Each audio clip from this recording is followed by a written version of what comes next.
Assalamualaikum warahmatullahi wabarakatuh. Selamat berjumpa kembali dengan saya. Pada kesempatan ini kita akan mendiskusikan tentang research gap. Materi ini sangat penting untuk diketahui oleh semua kalangan akademisi dan peneliti dalam rangka menyusun sebuah penelitian yang berkualitas. Mari kita mulai pembahasannya sekarang. Pengertian research gap. Research gap merupakan istilah yang digunakan untuk merujuk pada kekosongan atau celah dalam pengetahuan yang ada dalam suatu bidang penelitian tertentu. Research gap muncul ketika ada pertanyaan, isu, atau aspek tertentu dari topik yang belum dipelajari secara memadai atau belum tersedia informasi yang cukup dalam literatur yang ada. Adanya research gap menunjukkan bahwa ada ruang untuk penelitian lebih lanjut yang dapat memperluas pemahaman kita tentang topik tersebut. Beberapa penyebab dari munculnya research gap antara lain. Pertama, keterbatasan studi sebelumnya. Penelitian sebelumnya mungkin memiliki cakupan yang terbatas, metode yang tidak optimal, atau sampel yang kurang representatif sehingga tidak semua aspek dari topik tersebut terungkap. Kedua, perkembangan baru, kemajuan dalam teknologi, perubahan sosial, atau peristiwa penting lainnya bisa menciptakan kebutuhan akan penelitian baru untuk menjawab pertanyaan-pertanyaan yang muncul seiring dengan perkembangan tersebut. Ketiga, perbedaan konteks atau situasi. Penelitian sebelumnya mungkin dilakukan dalam konteks atau situasi tertentu yang tidak relevan atau berbeda dengan konteks atau situasi saat ini, sehingga ada kebutuhan untuk mengadakan penelitian tambahan untuk memahami implikasi dalam konteks yang lebih aktual. Keempat, pendekatan baru atau perspektif alternatif, pemikiran baru, teori baru, atau metode penelitian yang inovatif dapat membuka peluang untuk menjelajahi aspek-aspek tertentu dari topik yang belum terungkap sebelumnya. Kelima, ketidaksesuaian antara teori dan praktik. Terkadang ada ketidaksesuaian antara teori yang ada dan aplikasinya dalam praktik. Hal ini bisa mengilhami penelitian lebih lanjut untuk menjembatani kesenjangan tersebut. Penelitian yang dilakukan untuk mengisi research gap bertujuan untuk memberikan kontribusi baru terhadap pengetahuan dalam bidang tersebut, menyediakan pemahaman yang lebih dalam, dan mungkin memberikan solusi atau rekomendasi yang lebih baik terhadap masalah yang relevan. Dengan mengidentifikasi research gap, peneliti dapat merancang penelitian yang relevan dan signifikan untuk mengisi celah tersebut. Dalam dunia penelitian, seringkali kita menemui berbagai tantangan dan kesenjangan pengetahuan yang perlu diatasi untuk mencapai pemahaman yang lebih mendalam tentang suatu topik. Dalam konteks ini, terdapat 7 jenis research gap yang sering diidentifikasi oleh para peneliti. Yaitu: pertama, theoretical gap. Merujuk pada kekosongan dalam pemahaman teoretis tentang suatu fenomena atau topik penelitian. Kedua, conceptual gap. Terjadi ketika ada kebingungan atau ketidakjelasan tentang definisi, kerangka konseptual, atau hubungan antar konsep dalam penelitian. Ketiga, empirical gap. Kesenjangan ini terjadi ketika ada kekurangan dalam bukti empiris atau data yang tersedia untuk mendukung atau menentang hipotesis atau asumsi dalam penelitian. Keempat, methodological gap. Mengacu pada kekosongan dalam metode atau pendekatan penelitian yang digunakan untuk menguji hipotesis atau menjawab pertanyaan penelitian. Kelima, practical gap. Terjadi ketika ada perbedaan antara temuan penelitian dan aplikasi praktisnya, atau ketika penelitian tidak memberikan solusi yang langsung dapat diimplementasikan dalam konteks praktis. Keenam, knowledge gap. Kesenjangan ini muncul ketika ada kurangnya pengetahuan atau pemahaman tentang suatu topik tertentu di antara para peneliti, praktisi, atau masyarakat umum. Ketujuh, population gap. Mengacu pada ketidaksesuaian antara sampel yang digunakan dalam penelitian dengan populasi yang lebih luas yang ingin dipahami atau dianalisis. Sekarang mari kita bahas lebih detail tentang 7 research gap tersebut. Pertama, theoretical gap. Theoretical gap adalah kesenjangan dalam pengetahuan yang terkait dengan teori-teori dan kerangka pemikiran yang digunakan dalam riset-riset sebelumnya. Hal ini mencerminkan kekurangan, keterbatasan, atau kekosongan dalam teori atau kerangka pemikiran yang ada. Penelitian sebelumnya mungkin telah menggunakan teori atau kerangka pemikiran tertentu untuk menjelaskan fenomena tertentu, namun masih ada aspek-aspek tertentu yang tidak tercakup atau dijelaskan dengan memadai.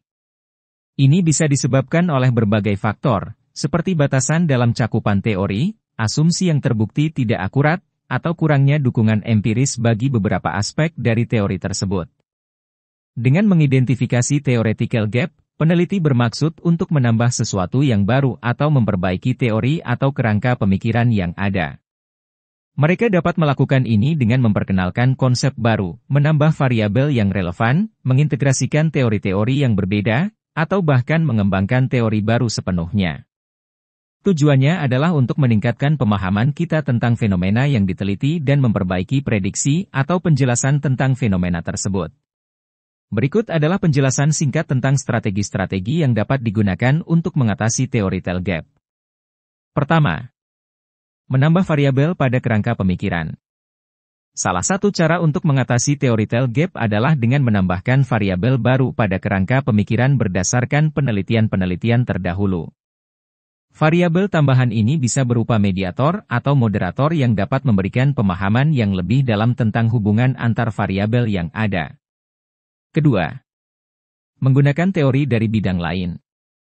Peneliti dapat mengatasi gap dengan menggunakan satu teori yang banyak digunakan di bidang lain, kemudian menguji teori tersebut pada kajian peneliti. Hal ini dapat membantu memperluas pemahaman dan aplikasi teori di bidang kajian peneliti.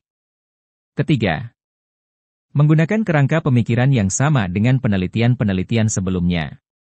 Peneliti dapat menggunakan kerangka pemikiran yang sama dengan penelitian-penelitian sebelumnya, tetapi menerapkannya dengan menggunakan teori lain. Pendekatan ini dapat memberikan sudut pandang yang berbeda dan mendalam tentang fenomena yang diteliti.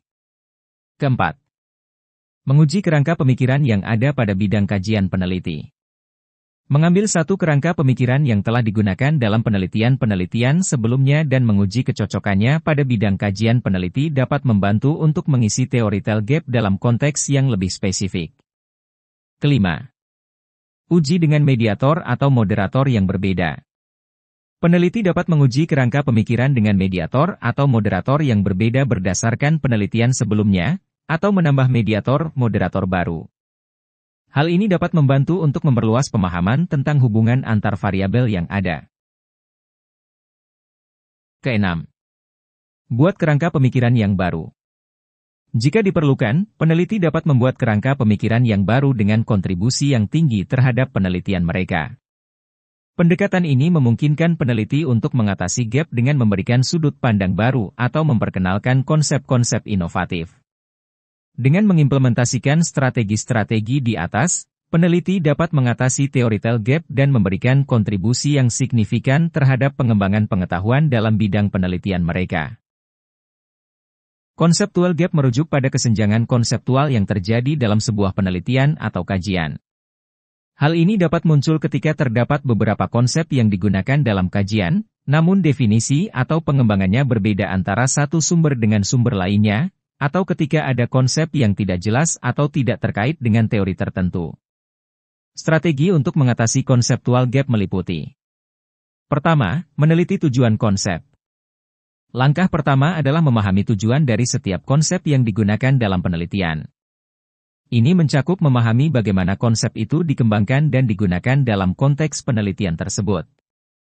Jika ada ketidakjelasan atau keraguan, perlu untuk meninjau kembali literatur dan sumber-sumber terkait untuk mendapatkan pemahaman yang lebih baik.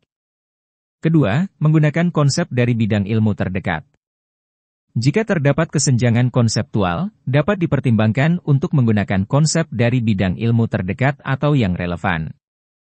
Hal ini perlu disertai dengan alasan yang kuat mengapa konsep tersebut lebih sesuai digunakan dalam konteks penelitian yang sedang dilakukan. Ketiga, memberikan definisi yang lebih jelas.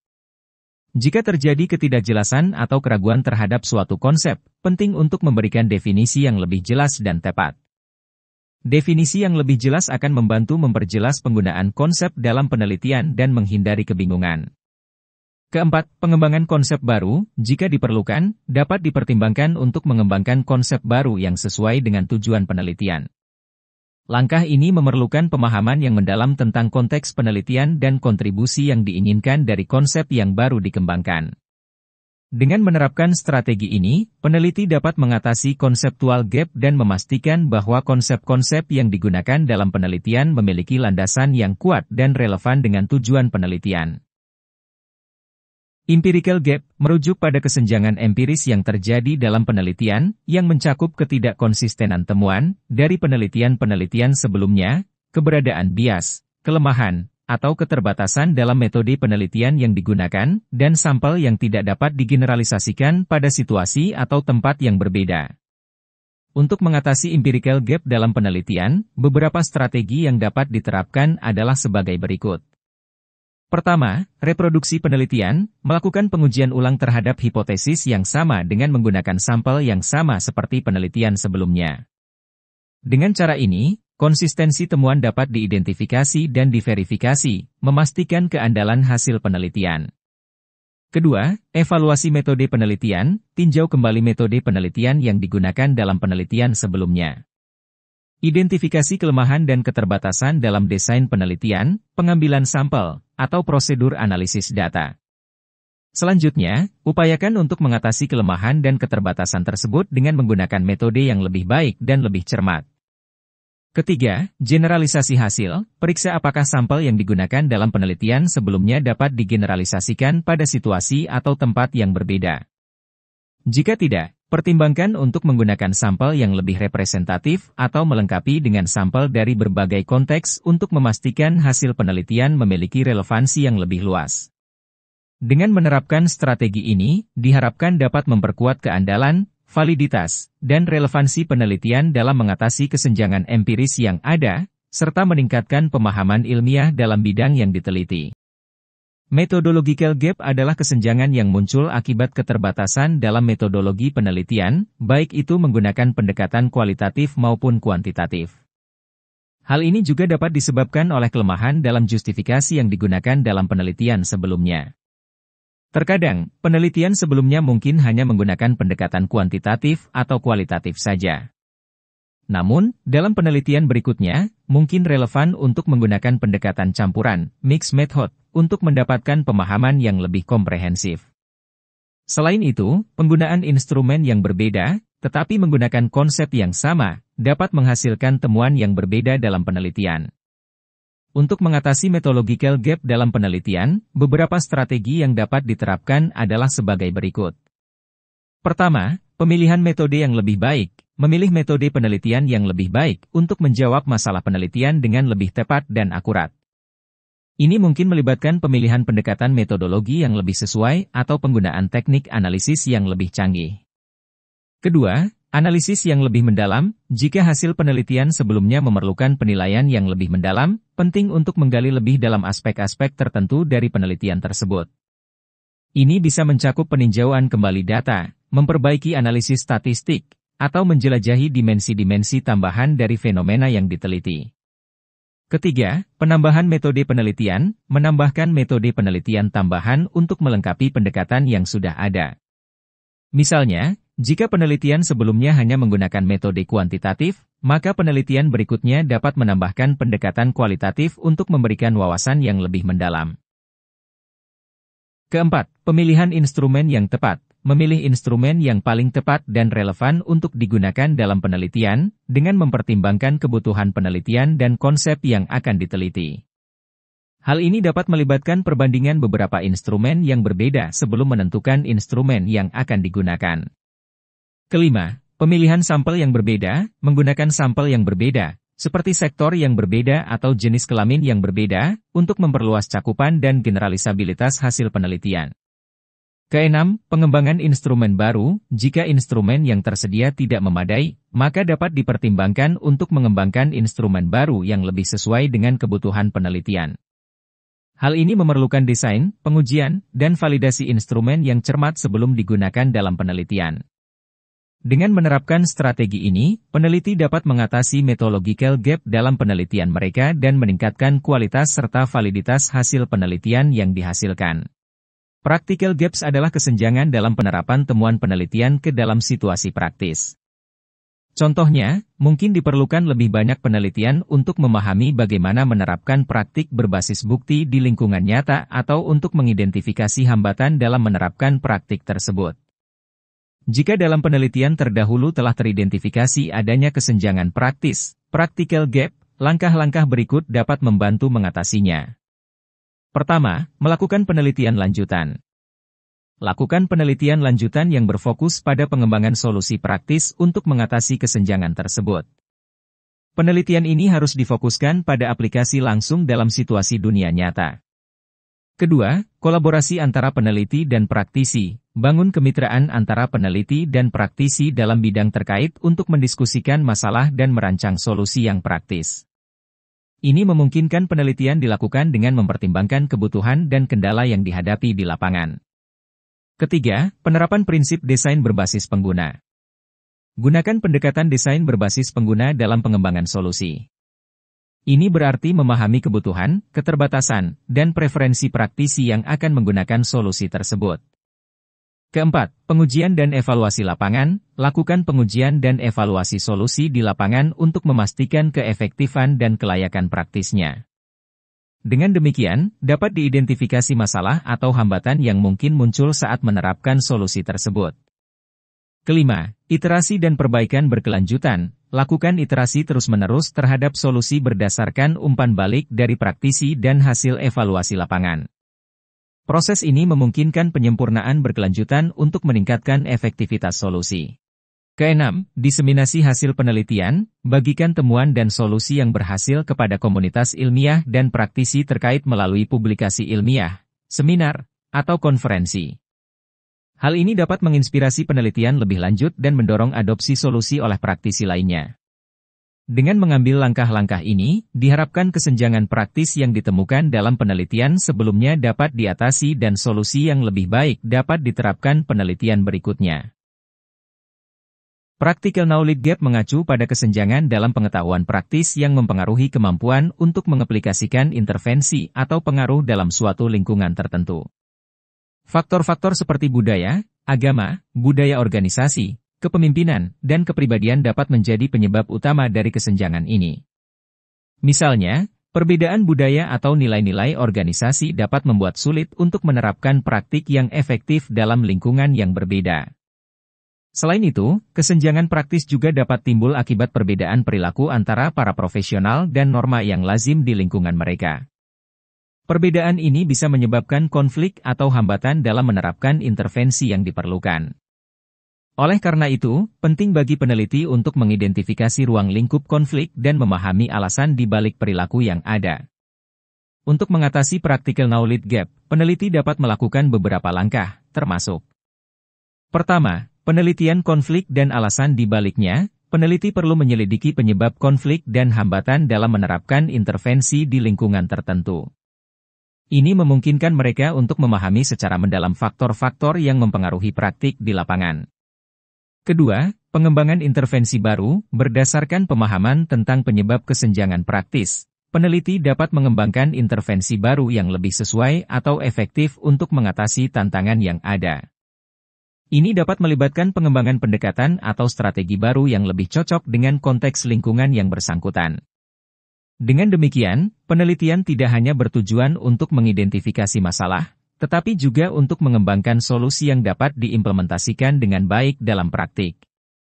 Langkah-langkah ini membantu meminimalkan kesenjangan antara pengetahuan teoritis dan aplikasi praktis, sehingga meningkatkan efektivitas intervensi dalam lingkungan yang diteliti. Population gap dalam konteks penelitian merujuk pada kekurangan dalam perhatian atau representasi yang seimbang terhadap populasi tertentu dalam riset sebelumnya. Hal ini dapat terjadi ketika satu kelompok atau subpopulasi diabaikan atau tidak diperhatikan dengan baik dalam penelitian sebelumnya, sehingga menyebabkan ketidakseimbangan dalam pemahaman tentang fenomena yang diteliti. Contohnya, penelitian sebelumnya mungkin hanya memperhatikan mahasiswa perempuan dan mengabaikan mahasiswa laki-laki secara keseluruhan. Hal ini menyebabkan kurangnya pemahaman tentang pengalaman atau tantangan yang dihadapi oleh mahasiswa laki-laki dalam konteks tertentu. Contoh lainnya bisa mencakup penelitian yang hanya fokus pada satu kelompok pedagang, seperti pedagang kecil, sementara pedagang menengah dan atas tidak dilibatkan. Kekurangan representasi ini dapat menyebabkan generalisasi yang tidak akurat atau kesimpulan yang tidak tepat dalam penelitian. Beberapa strategi untuk mengatasi population gap dalam penelitian antara lain. Pertama, perluasan sampel, melibatkan dan memperluas cakupan sampel sehingga mencakup berbagai kelompok atau subpopulasi yang mungkin terabaikan dalam penelitian sebelumnya. Misalnya, jika penelitian sebelumnya hanya memperhatikan mahasiswa perempuan, maka penelitian selanjutnya dapat memperluas sampelnya untuk mencakup mahasiswa laki-laki. Kedua, diversifikasi pendekatan, mengadopsi pendekatan atau metode penelitian yang dapat mengakomodasi kebutuhan atau pengalaman dari berbagai kelompok populasi. Ini dapat meliputi pendekatan kualitatif, kuantitatif, atau pendekatan campuran, mixed methods, untuk memperoleh pemahaman yang lebih komprehensif. Ketiga, pendekatan partisipatif, melibatkan kelompok populasi yang terabaikan secara aktif dalam proses penelitian, termasuk dalam perumusan pertanyaan penelitian, desain penelitian, dan interpretasi hasil. Ini dapat membantu memastikan bahwa perspektif mereka diakui dan diperhitungkan. Keempat, kolaborasi interdisipliner, menggabungkan keahlian dan wawasan dari berbagai disiplin ilmu atau bidang studi untuk memperoleh pemahaman yang lebih holistik tentang populasi yang diteliti. Ini dapat membantu mengidentifikasi dan mengisi kesenjangan pengetahuan yang mungkin terjadi dalam penelitian sebelumnya. Kelima, peningkatan kesadaran, meningkatkan kesadaran tentang pentingnya inklusi dan representasi yang seimbang dalam penelitian, baik di antara peneliti maupun di antara pemberi dana penelitian dan lembaga akademik. Hal ini dapat mendorong upaya untuk mengatasi population gap secara lebih efektif. Dengan mengadopsi strategi-strategi ini, diharapkan penelitian dapat lebih inklusif dan representatif terhadap berbagai kelompok populasi, sehingga menghasilkan pemahaman yang lebih komprehensif dan aplikasi penelitian yang lebih luas. Menemukan research gap merupakan langkah penting dalam merancang penelitian yang relevan dan berkontribusi pada perkembangan pengetahuan di bidang tertentu.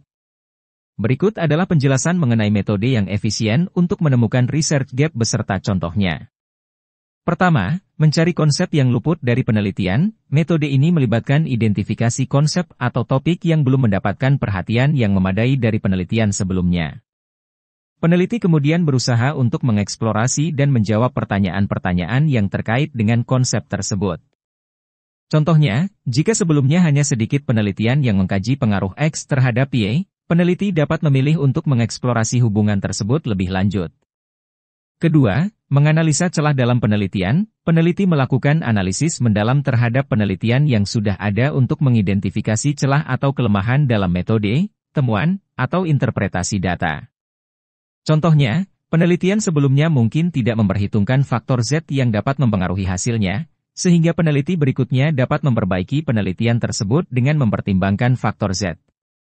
Ketiga, berpatokan pada hasil riset yang kurang jelas. Peneliti mengamati hasil penelitian yang kurang jelas atau inkonsisten untuk mengidentifikasi area di mana penelitian lebih lanjut diperlukan.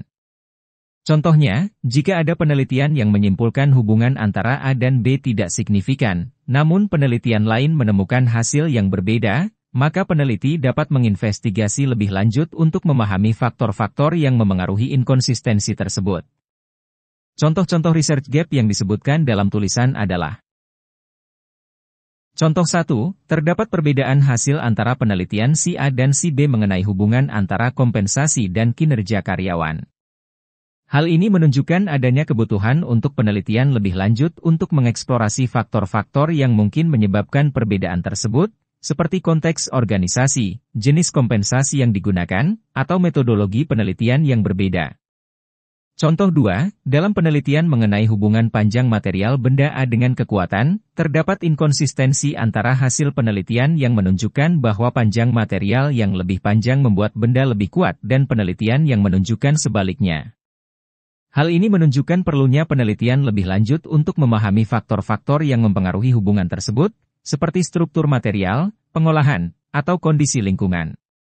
Dengan memahami metode yang efisien untuk menemukan research gap dan contoh-contohnya, peneliti dapat merencanakan penelitian yang relevan dan berpotensi memberikan kontribusi yang signifikan pada bidang studi yang dipilih. Demikian pembahasan kita tentang research gap. Saya ingin mengucapkan terima kasih atas kesediaan Anda menonton dan terlibat dalam diskusi ini. Semoga informasi yang telah dibagikan dapat bermanfaat bagi Anda.